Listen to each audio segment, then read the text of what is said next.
So, during last week's Junk Drawer episode, I wound up including the ongoing perceived impasse between video game culture and feminism as one of the things I hadn't quite found a whole episode worth of material in yet. Judging by the response to that one particular part, I should evidently be trying harder to find it. But hey, since we haven't had a serious issue episode in a little while, and since I've got something kinda different planned for most of October, okay, let's dig into this a little bit. Watching these infrequent flare-ups with as much objectivity as I can muster, in my opinion, the whole gamers versus feminist thing seems to crop up a lot of the time due to a simple matter of the two parties, or at least certain representatives thereof, talking past one another. Feminist academia seems to see gaming as being wholly represented by the likes of Duke Nukem, while many gamers seem to be under the impression that the entirety of feminism is represented by, say, Andrea Dworkin.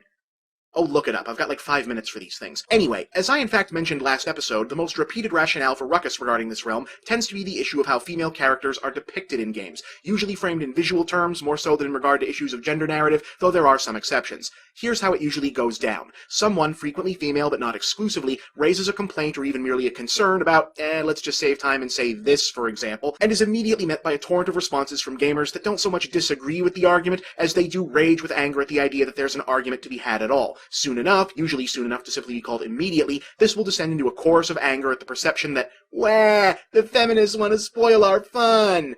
Now, folks, I'm just a guy. I'm not going to pretend to speak for women, know what women are thinking, or anything quite so presumptive or arrogant. But I do know quite a few women, including quite a few women who'd be called both gamers and feminists, so I'd like to think I've been able to at least absorb the basic gist of what it is about this stuff that sometimes bothers them and, maybe can give my particular take on it. See, here's the thing.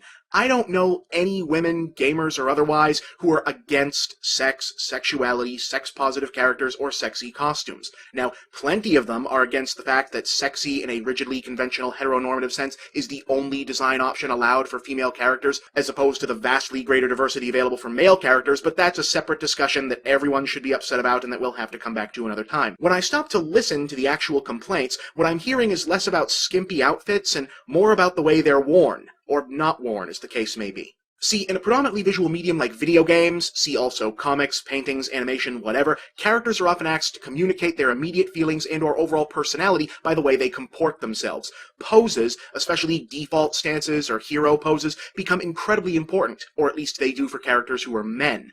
When you look at an official still or even an idle stance for a male character in a video game or comic or cartoon or whatever, said male character's poise and comportment are usually carefully set up so as to convey or imply a specific attitude in the moment captured. For example, this pose implies strength. This pose implies bravery. The implication here, resolve, discipline, flippancy, confidence. This pose implies that Bowser has a certain degree of power, but is not content with it and maybe wants more. That pretty much sums him up, right? Whereas this pose implies, I'm going to enjoy this impending fight.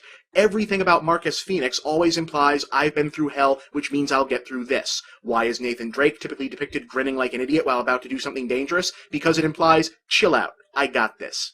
Women in games, however, tend to pose or be posed a little differently. While the men get lots of poses with lots of different implications, the quote-unquote sexy ladies of games get poses that all have the same implication. Namely, the implication that there is a full-length mirror somewhere just outside the frame and they are checking themselves out. Or rather, that would be the implication if we didn't all know what was actually going on. They aren't posing in such a way as to reveal anything about their character, they're posing that way to break the fourth wall and put on a peep show for a presumably male audience. I mean, let's face it, you can get a pretty good idea about who Torneko Taloon is supposed to be personality and disposition-wise just by looking at him, but if you know anything about Mai Shiranui, it's because you looked it up.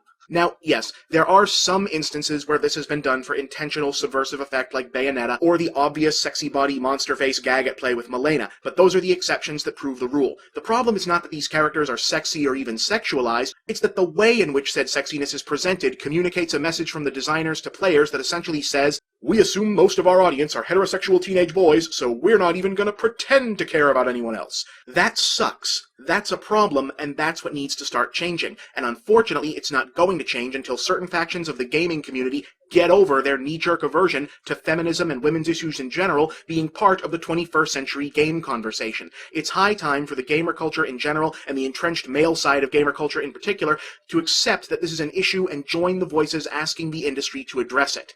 I'm Bob, and that's the big picture.